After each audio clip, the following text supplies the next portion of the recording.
अब हीरा के साथ जबरदस्ती और बदतमीजी करने के लिए अब गीतांजलि को अरमान के गुस्से का सामना करना है।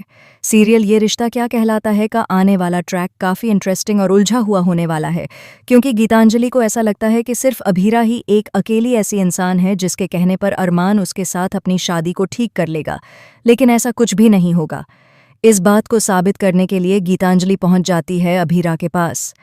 पहले तो वह अभीरा को यह समझाती है कि किसी के घर तोड़ने वाली औरतों को समाज क्या कहता है और अभीरा खुद को उसमें शामिल न करे, लेकिन इस पर अभीरा चुप नहीं रहती।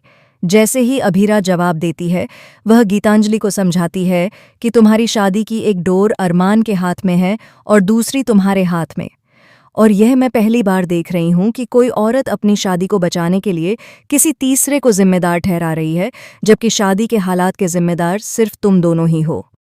अभीरा की यह बात सुनकर गीतांजलि बहुत ज्यादा दुखी हो जाती है, और तभी जब अभीरा वहां से जाने लगती है, गीतांजलि उसका पैर पकड़ लेती है।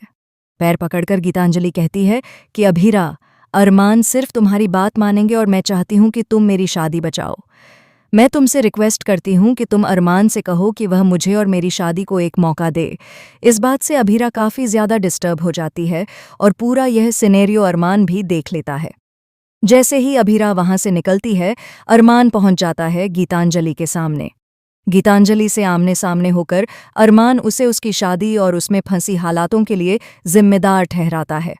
वह साफ कहता है कि यह शादी वह कभी करना ही नहीं चाहता था, लेकिन गीतांजलि ने उसे ब्लैकमेल किया। अब यह सच भी अभीरा सुन लेती है कि कैसे गीतांजलि ने अरमान को ब्लैकमेल किया था।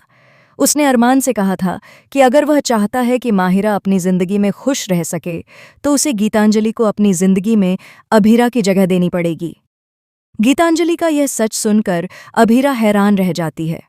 उसने कभी नहीं सोचा था कि अरमान को पाने के लिए गीतांजलि इस हद तक गिर सकती है। अब सवाल ये है कि क्या गीतांजलि का साथ अभीरा देगी या नहीं, यह पूरी तरह अभीरा पर डिपेंड करता है। लेकिन एक बात साफ है कि अभीरा आज भी अरमान से बहुत प्यार करती है। इतना प्यार करती है कि वह खुद को अरमान से अलग नहीं कर पाती, ना ही उसके ख्यालों से खुद को निकाल पाती है। तो क्या ऐसे हालात में यह रिश्ता क्या कहलाएगा? क्या अभीरा अरमान को गीतांजलि के हवाले कर देगी? क्या लगता है दोस्तों?